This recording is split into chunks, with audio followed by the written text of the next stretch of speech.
I never believed the stories people posted online about haunted rideshare drivers. You know the ones? The posts claiming someone got into an Uber at 2 in the morning and never made it home. The blurry photos, the deleted accounts, the creepy screenshots that always ended with the same sentence. If your driver is named Michael, cancel the ride. I laughed every time I read one, until last October. Now I know they weren't stories, they were warnings. It started after a company Halloween party in downtown Seattle. The party ended around 2 a.m. Most of my co-workers left hours earlier, but I stayed behind helping my manager clean up. By the time I stepped outside, the streets were almost empty. Cold rain drifted through the orange glow of the streetlights. The city felt wrong, too quiet, no traffic, no voices. Even the wind seemed afraid to move. I pulled out my phone, only 3% battery. Perfect. I opened Uber and requested a ride. Estimated arrival, 3 minutes. Driver, Michael. Vehicle, black Chevrolet Suburban. Rating, 5 stars, 5.0. Something about the profile picture bothered me. The face wasn't blurry. It almost looked erased, like someone had taken a pencil and rubbed the features away. I stared for a second before shaking my head. Lack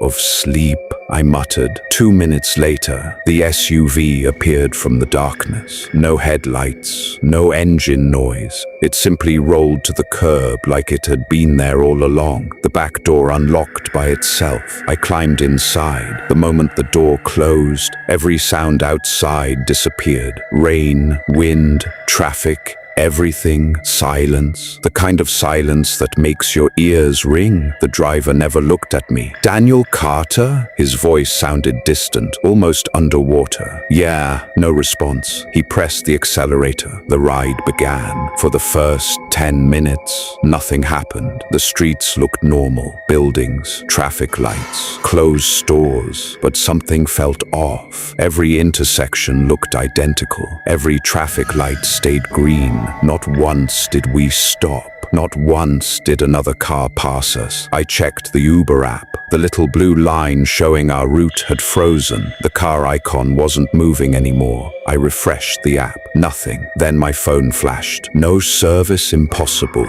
Downtown Seattle always had signal. I tried calling my girlfriend. Call failed. Again. Call failed. Again. Nothing. I looked up. The driver was watching me through the rearview mirror. Except I couldn't see his eyes. The mirror reflected everything inside the SUV, except his face. It was just dark, like someone had painted over it. A chill crawled up my spine. I think the GPS is broken, I said. No answer. Excuse me? Still nothing. Then, without moving his head, he smiled. I couldn't actually see his mouth, but somehow I knew he was smiling. I kept staring at the rearview mirror. The longer I looked, the more certain I became that something was terribly wrong. The mirror reflected the back seat. It reflected me. It reflected the rain streaking across the rear window. But where the driver's face should have been, there was only darkness. Not a shadow, not poor lighting, just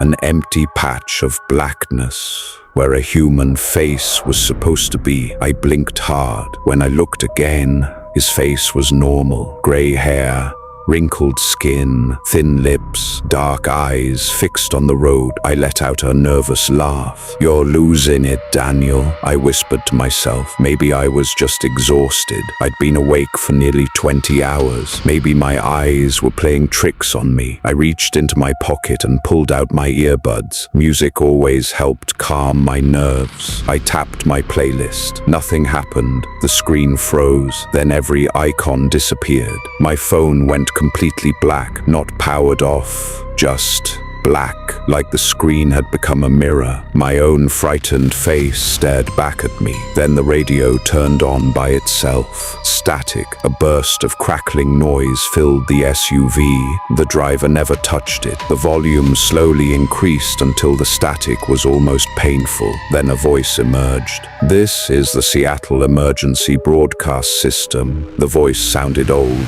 distorted, like it had been recorded on a cassette tape decades ago. If you are currently traveling with an unidentified rideshare driver, the message cut out, static again. Then another sentence, do not make eye contact. My heart skipped. The driver didn't react. The voice continued, do not accept any invitation, more static, and under no circumstances allow the driver to tell you your destination.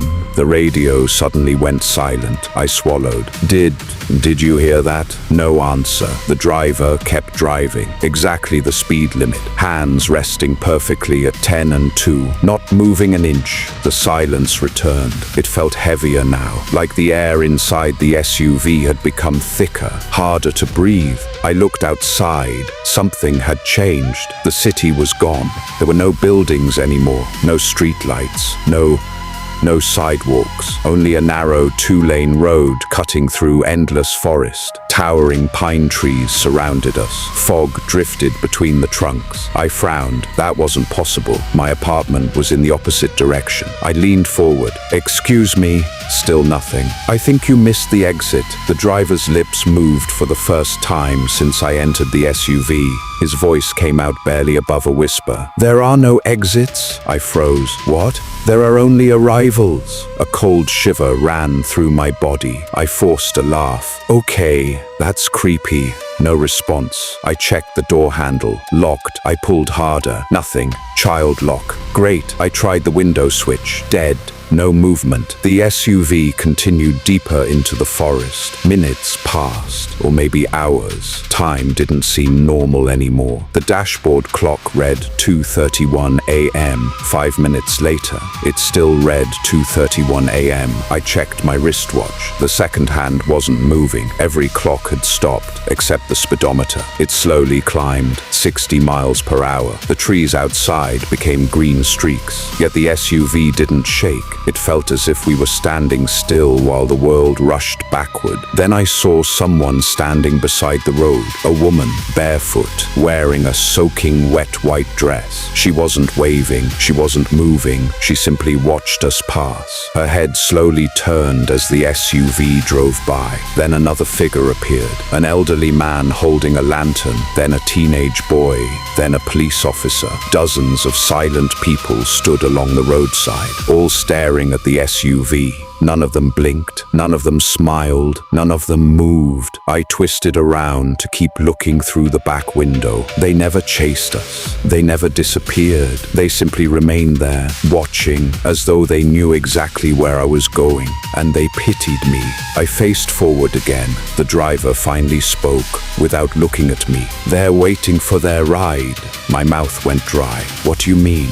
They've been waiting a very long time. A few seconds later, the road curved sharply. An old gas station appeared out of the fog. Its flickering sign buzzed weakly in the darkness. The driver slowed down for the first time. The SUV rolled to a stop beside a rusty fuel pump. He turned off the engine. Then, for the first time since picking me up, he looked directly at me. His eyes were completely black. 5 minutes, he said calmly. After that, we leave. The doors unlocked with a loud click. I didn't wait another second. I threw the door open and ran toward the gas station without looking back. As I reached the entrance, I glanced over my shoulder. The driver was still sitting perfectly still behind the wheel, watching me, smiling, and somehow I knew he wasn't worried I'd escape. The rusty bell above the gas station door rang as I stumbled inside. The warmth hit me first, not normal warmth. It felt unnatural, like stepping into a room that had been waiting for me. The store was small. Dust covered every shelf. Old candy bars sat behind faded glass. Rows of canned food were coated in years of grime. Everything looked abandoned, except an old man stood behind the counter. He looked to be in his 70s, wearing a faded mechanic's uniform with a name tag that read Henry. He didn't seem surprised to see me. In fact, he looked disappointed. You got in, he said quietly. I frowned. What? The black Suburban. He sighed and rubbed his tired eyes. I was hoping you were smarter than the last one. A knot formed in my stomach. You know that driver? Henry looked through the dirty window toward the SUV. The driver hadn't moved. He was still sitting behind the wheel, perfectly still, like a statue. Henry spoke without taking his eyes off the vehicle. That's not a driver. Silence filled the room. I laughed nervously. Look, I don't know what's going on, but my phone isn't working, and I need you to call the police. Henry slowly picked up an old landline telephone. He handed it to me. Go ahead. I grabbed it. No dial tone, nothing. It's dead. It has been, Henry replied, for 40 years. I stared at him. What are you talking about? Henry reached beneath the counter and pulled out a thick newspaper clipping wrapped in yellowed plastic. He slid it across the counter. The headline read, Family of 4 killed in highway crash, October 31st, 1986. The photo beneath the headline showed a mangled black Chevrolet Suburban, the same one I was sitting in. My blood ran cold. No, Henry nodded. The driver died instantly. The passengers never recovered. I looked back through the window. The SUV looked untouched, brand new, not a scratch on it. But that's impossible. Henry leaned closer. Every few months, it comes back.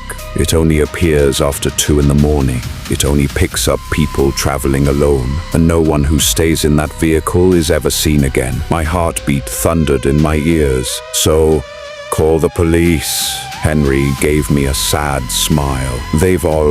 They've already tried. Many times. They never find the road. Before I could answer, the lights flickered. Once, twice. Then the entire building went dark. Only the buzzing neon sign outside cast a weak red glow through the windows. Henry whispered, "Don't look outside."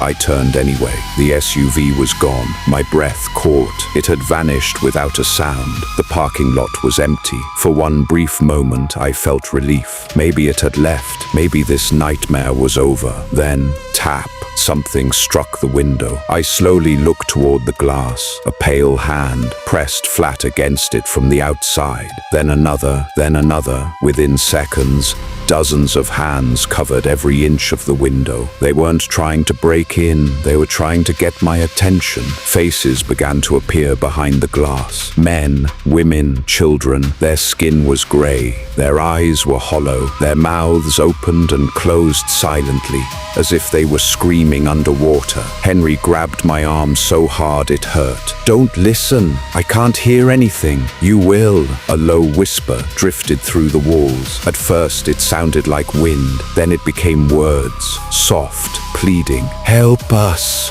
More voices joined. "Please, don't leave us. We're still here." I backed away until I hit the opposite wall. The whispers grew louder. Hundreds of voices, thousands, all begging, all desperate. Then every voice stopped at once. Complete silence. Henry's face turned white. "Oh no." "What?" "He found you." A single pair of headlights appeared through the darkness outside. The black Suburban slowly rolled back into the parking lot. No engine, no tire noise. It simply glided. It stopped directly in front of the entrance. The driver's door opened. For the first time, the driver stepped out. He was impossibly tall, at least 7 feet. His long black coat hung unnaturally still despite the wind. He walked toward the station with slow, deliberate steps. Each footstep echoed like a hammer. Thud, thud, thud. Henry shoved something into my hand. It was a small brass key. "If he offers you a ride again, don't answer. If he calls your name, don't answer. If he says you've reached your destination, run." The footsteps stopped. The driver was now standing just outside the door. He didn't knock. He didn't try to enter. Instead, he slowly tilted his head, and in a calm, familiar voice, he spoke. "Daniel." My blood froze, because this time, he sounded exactly like me. The voice outside the door was mine. Not similar, not close. It was my exact voice. Every pause,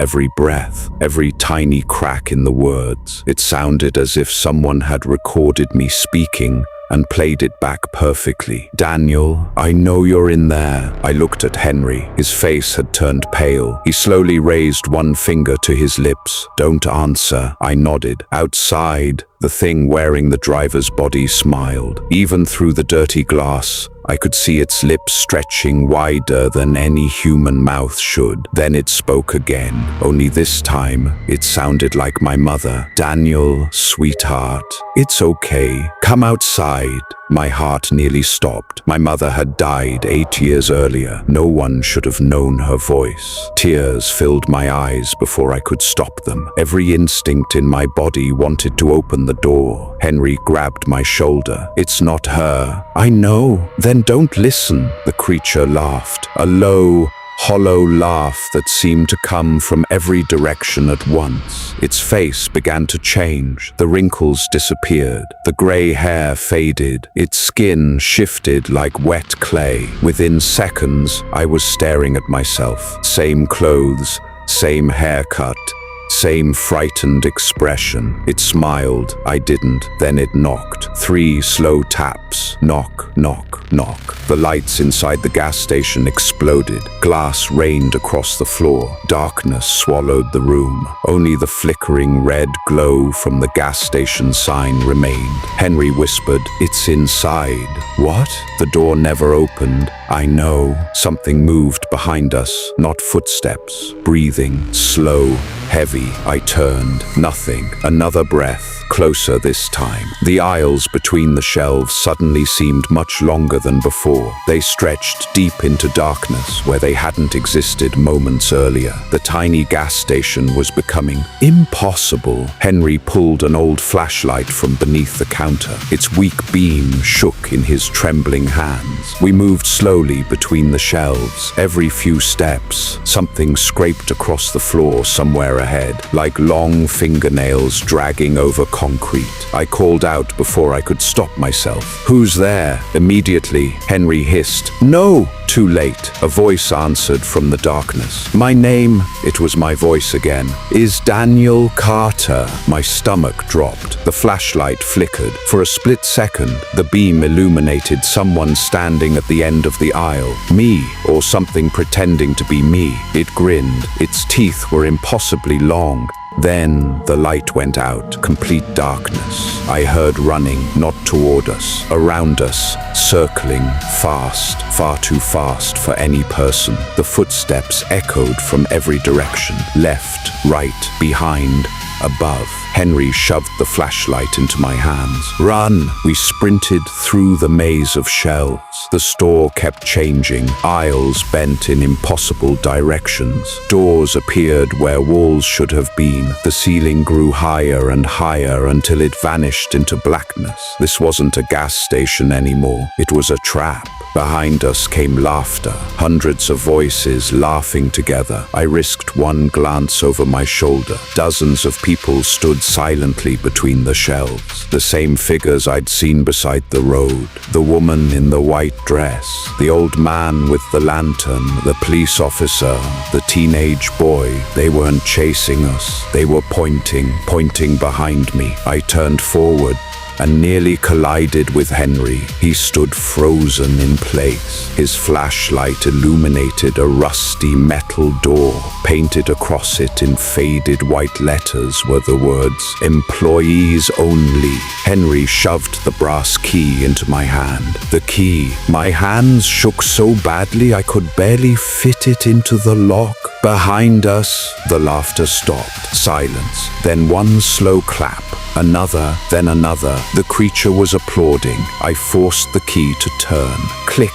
The door swung open. A freezing wind burst from the darkness beyond. Henry pushed me through. As I stumbled into the cold, I turned back. The creature stood only a few feet away now. It no longer looked like me. Its body stretched unnaturally tall. Its arms hung almost to the floor. Its face was smooth. No eyes, No nose, no mouth, just blank skin. Then a mouth slowly split open across its face. Too wide, far too wide. It smiled and spoke without moving its lips. Every passenger thinks they're escaping. Henry slammed the metal door shut. The lock clicked into place. For a few seconds, everything was silent. Then came one final sound from the other side. A soft, patient knock. Knock. See you at your destination. The voice was no longer mine. It was everyone's. The knock stopped. Henry grabbed my arm and pulled me forward before I had time to think. We weren't outside the gas station anymore. Behind the metal door wasn't an alley. It wasn't a storage room. It was a forest.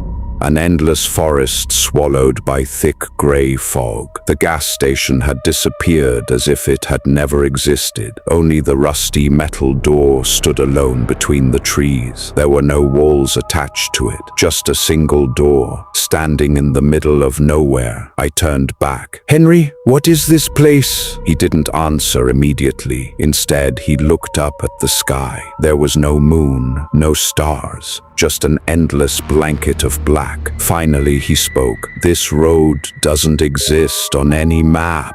"Then where are we?" "Between destinations." I frowned. What does that even mean? Henry looked at me with tired eyes. When people disappear, everyone assumes they died. He paused. But some of them never do. A cold wind swept through the trees. They just never arrive. My stomach tightened. Before I could ask another question, something echoed through the forest. A car horn, one short beep, then another. Henry's face drained of color. "He's looking for you." The horn sounded closer this time. I couldn't see headlights through the fog, only hear the slow rumble of an engine. "Come on," Henry whispered. We began running through the trees. The ground was covered in dead leaves, but our footsteps made almost no sound. It was as if the forest itself swallowed every noise. After several minutes,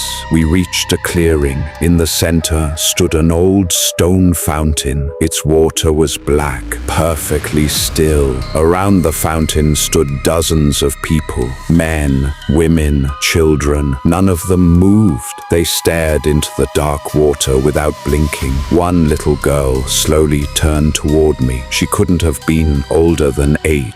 She wore a yellow raincoat. "You're new," she said. Her voice was calm, too calm. I glanced at Henry. He shook his head. "Don't ask them questions." The little girl ignored him. "He always brings people here first." "Who?" "The driver," she smiled sadly. "Then he lets them choose." I felt a chill. "Choose what?" She pointed into the fountain. "Look." Against every instinct, I stepped closer. At first, I saw only my reflection. Then the water rippled. The reflection changed. I saw my apartment. My girlfriend was sitting on the couch, staring at her phone. The TV was on. News flashed across the screen. Local man missing after rideshare trip. A photograph appeared. It was me. My girlfriend began crying. Police officers searched nearby woods. Volunteers held flashlights. Days passed in seconds, then weeks, then months. The search ended. Everyone believed I was dead. I stumbled backward. "No!" The water went still again. Henry pulled me away. "That's one future. One. There are others." Before I could ask what he meant, another horn echoed through the forest. This time, it came from directly behind us. We slowly turned. 2 white headlights glowed through the fog. The black Suburban rolled into the clearing without making a sound. Every frozen person around the fountain stepped aside at exactly the same time. The driver's door opened. The driver climbed out. His body looked different now.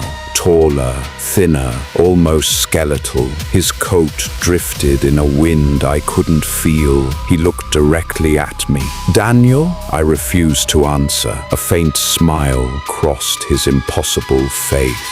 "Good," his voice echoed from every direction. "You're learning."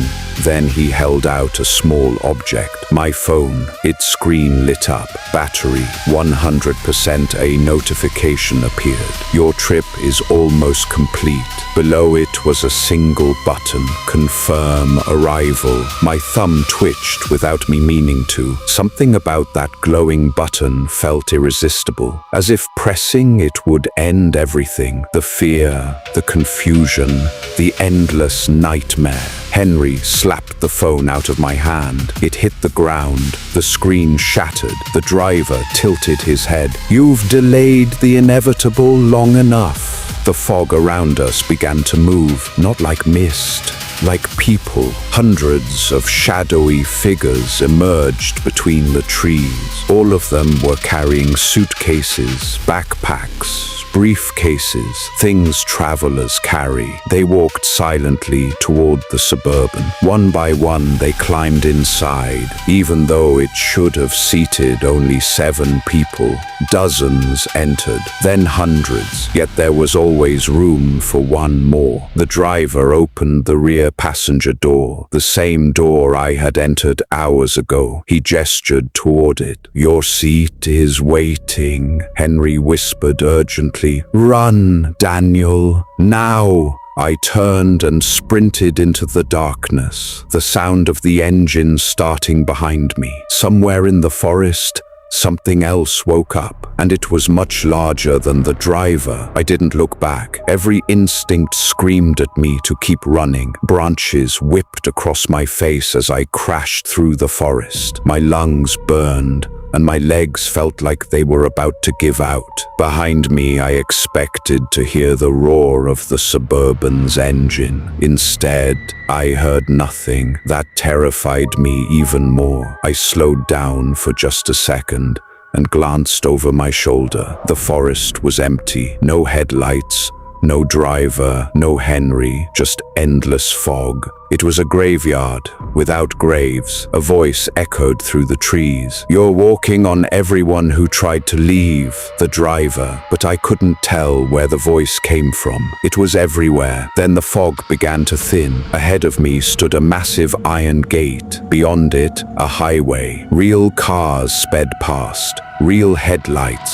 Real life. I almost cried with relief. I sprinted toward the gate. Freedom. I wrapped both hands around the rusted bars and pushed. It didn't move. I pushed harder. Still nothing. Then I noticed the chain. It wasn't locked with a padlock. It was wrapped around the gate in the shape of countless human hands. Each hand gripped another. A chain made of people. Their fingers suddenly tightened. The entire gate trembled. Hundreds of voices whispered at once. "Don't leave us." I fell backward. The hands slowly released the gate and became motionless again. A shadow fell across me. The driver stood only a few feet away. For the first time, I could see his eyes. There were galaxies inside them. Not pupils, not irises. Entire stars swirling in endless darkness. He spoke calmly. "I don't kill people."